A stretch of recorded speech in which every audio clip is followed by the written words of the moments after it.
చిలక గొట్టిపాటి కోటేశ్వరరావు గారు, చెరుకూరు సత్యనారాయణ గారి దగ్గర విద్యాభ్యాసం చేస్తున్న శిష్యులు. ఒక శ్రీకృష్ణుని బాలకృష్ణుడి లీలల నుంచి కురుక్షేత్రం వరకు సాగే గీతా జ్ఞానం దాకా సాగిన ఒక జీవిత ఘట్టాన్ని 15 నిమిషాల్లో మీ ముందు ప్రదర్శించబోతున్నారు గొట్టిపాటి కోటేశ్వరరావు గారు, చిలకలూరుపేట. శ్రీకృష్ణ ఏకపాత్ర. రచన శ్రీ రాజేశ్వర శర్మ గారు. సంగీతం చెరుకూరు సత్యనారాయణ గారు. థ్యాంక్ యూ సుబ్బారావు గారు.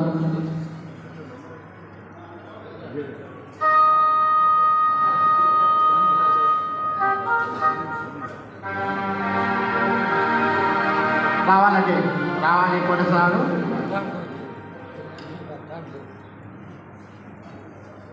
తరువాత పి కోటేశ్వరరావు గారు, చిన్నాగిరిపల్లి పరితత్వ సుయోధన రెడీగా ఉన్నారండి.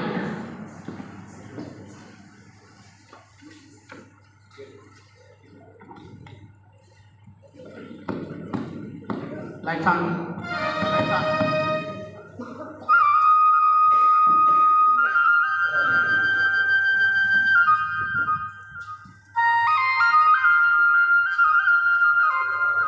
ఎక్కడిగా ఎవడో అలకాపరి చెట్టు కొమ్మపై కూర్చొని పిల్లను గ్రోవిని మ్రోగించుతున్నాడు.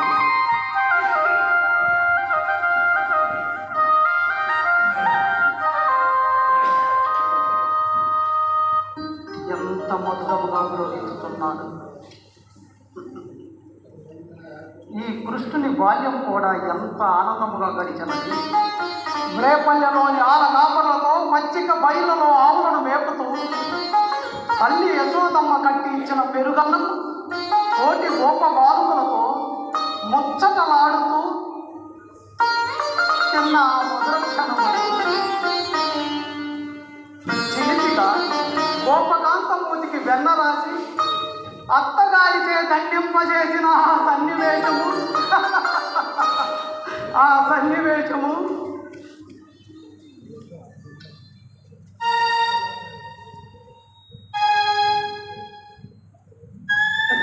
కాలిందిలో జలకమలాడు జవరాను ఒలువలు అపహరించి కొండ చెట్టుపై ఎక్కిన పగలు శరత్పూర్ణమ రాత్రి విరబూచిన వెన్నెలలో బృందావనమున మిసమిసలాడు ముద్దు ముమ్మలతో కలిపిన ఆ రాతకేలి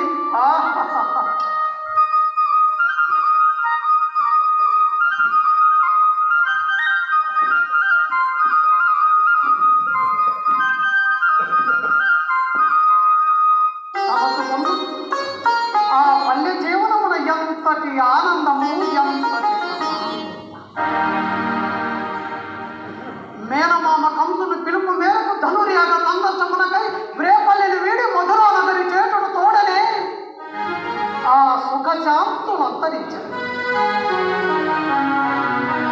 ఎంత కల్లోలము, ఎంత ఆందోళన. పట్టణవాస జీవితమున పరిచారకుని మొదలు ప్రభు వరకు అందరికీ ఆశ ఆశ ఆశ. ఆ ఆశను తీర్చుకున్నట్టుకు మోసము, కుట్రలు, కుతంత్రములు. తల్లిదండ్రులు అన్నదమ్ములన్న ప్రేమ ఇంచుకత్తయు లేక చరవ పెట్టుట, చంపుట, రాజ్యముల కైవసము చేసుకుంటాం. అందులకే నేను దశవర్ష ప్రాయములనే దుర్మార్గుడైన మేనమామ కంసుని తల్లిదండ్రుల చెరవిడిపించుటకు అట్లు చేసింది. దానిని లోకము గొప్పగా హర్షించినది. అప్పటి నుండి ఎన్ని బంధములు, ఎన్ని సంఖ్యలను, ఎన్ని చిత్రమైన సంఘటనలు. అందరూ మానవుల వలె సంబంధములు, సంతోషములు, వివాహములు.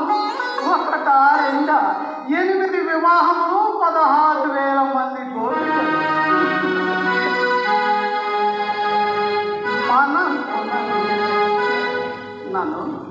మనము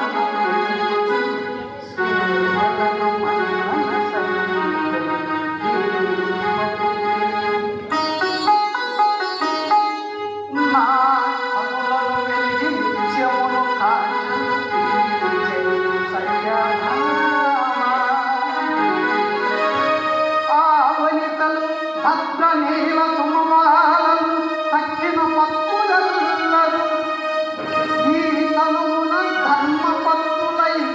ధాత్రి కలిగి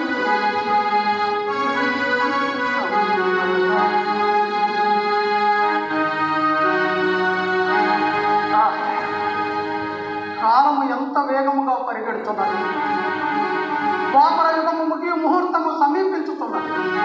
కృత త్రేత ద్వాపర కలియుగ ప్రమాణములుగా ఎన్ని కల్పములు గడిచినవు. ఏది శాశ్వతం? హస్తినయ, ద్వారకయ, ధర్మరాజ, రారాజ అందరూ అన్నీయు శాశ్వతమే. శాశ్వతమైనవి న్యాయ ధర్మములే. ఏ యుగములనైనను నా ఆకారము మారవచ్చు, నా అభినయము మారవచ్చు, కానీ మారనివి రెండే రెండు, న్యాయము ధర్మము. వాటిని రక్షించుటకే ఈ లీలలు, ఈ అవతారములు. విధి ఎంత వైపరీత్యము. కౌరవ పాండవ సంధి కొసగించి ప్రళయ భయంకరమైన యుద్ధమున సకల వేల జన నిర్మూలనమును నివారించుటకు ఈ శ్రీకృష్ణుడు చేసిన ప్రయత్నము అడవిగాచన వెన్నెలైనది. ఎవరికి వారు ఆ విజయము తమనే వరించుననుకున్నటే వీరి పేరాశ. సంభవించిన యుద్ధమున జయం ఎవరిదైనను మహాసైన్యమున అనేక క్షవీయుల ఫలత మరణములు తప్ప. ఈ యుద్ధములకు కారణం ఎవరు? రారాజా, ధర్మరాజా, అర్జునుడా, కర్ణుడా, నేనా? కాదు, మేమెవ్వరము కారణము కాదు. కాలమే కారణం. ఈ రణములకు నేను కర్తను కాను, కారణము కాదు. కేవలము సాక్షిభూతులను మాత్రమే.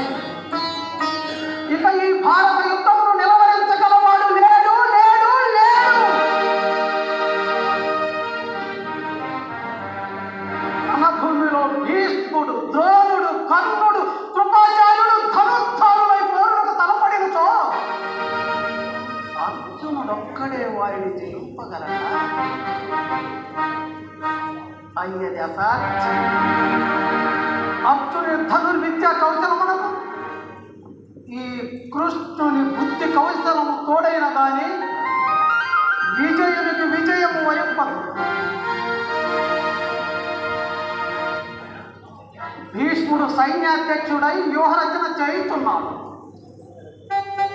అదృష్టవశమున అర్ధరథుడు అని కర్ణుని భీష్ముడు నిర్ణయించుడితే అతడు ఆగ్రహించి భీష్ముడు సైన్యాధ్యక్షుడిగా ఉన్నంత వరకు నేను ధనకును ధరింపను అని శబ్దము భావించాడు.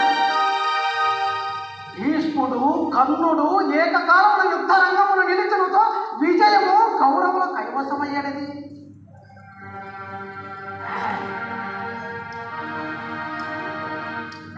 భీష్ముడు ఇచ్చామన్న వరము పొంది ఉన్నాడు కదా,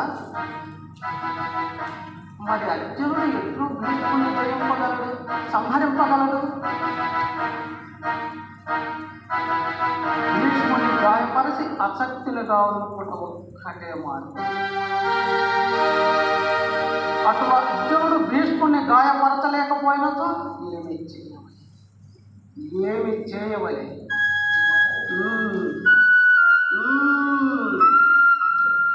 స్త్రీయు పురుషుడు దాని శిఖండి ఎదురు నిలిచినతో భీష్ముడు బాణము ప్రయోగించాడు.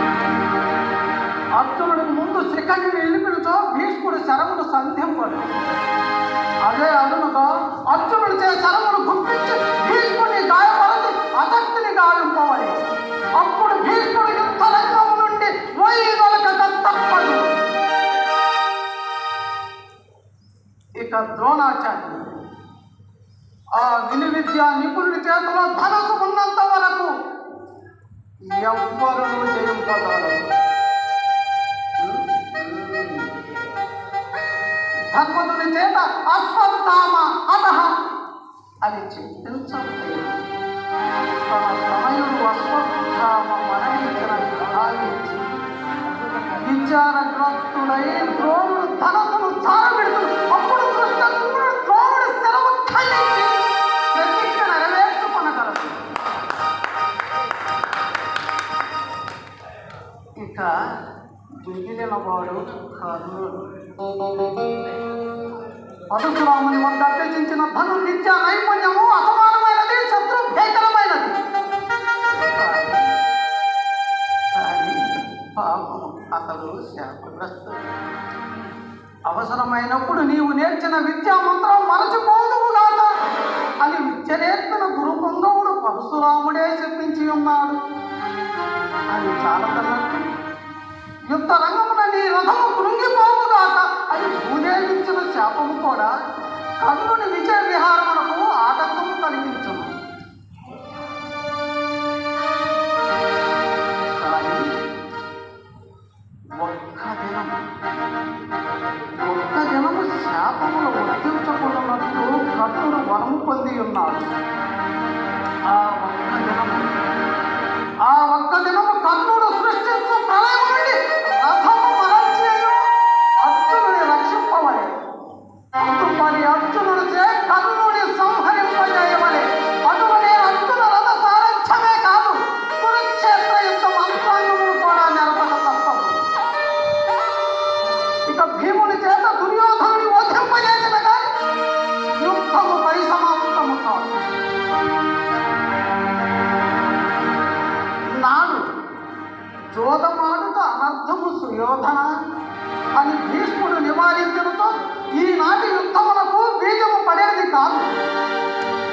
అంతేకాదు సభా మధ్యమున ద్రౌపదికి వస్త్రాభరణము కావించున్నప్పుడు, ఆమె కన్నీరు ధారలై ప్రవహించున్నప్పుడు, ఆమె ఆర్తనాలను వీరులకు సోకినప్పుడు కూడా గురు వృద్ధులు స్పందించక ప్రేక్షక పాత్ర వహించింది. కానీ అధర్మము అని అడ్డగించలేదు. ఆ ధర్మములను ఇప్పుడు వారు అనుభవింపక తప్పదు. సమర్థులైన వారి ఉదాసీనత దుర్మార్గుల చర్యల కంటే ప్రమాదకరము. భీష్మద్రోణ కృపాచార్యాది గురువుద్ధులకు, దుర్యోధన దుశ్శాసన కన్న శకుని చతుష్టయములకు మరణదండనం తప్పదు. దుష్టులకు అండగా నిలిచనుతో శిష్టులకైనను దండన తప్పదు. ఎప్పుడు అధర్మము విలయ తాండవము చేయును, ఎప్పుడు అన్యాయం ప్రబలిపోవును, అప్పుడు నేను అవతారము దాల్చి దుష్ట శిక్షణ శిష్ట రక్షణ చేసి శాంతిని పునః ప్రతిష్ఠించదను. ఇదే నా అవతార లక్ష్యము.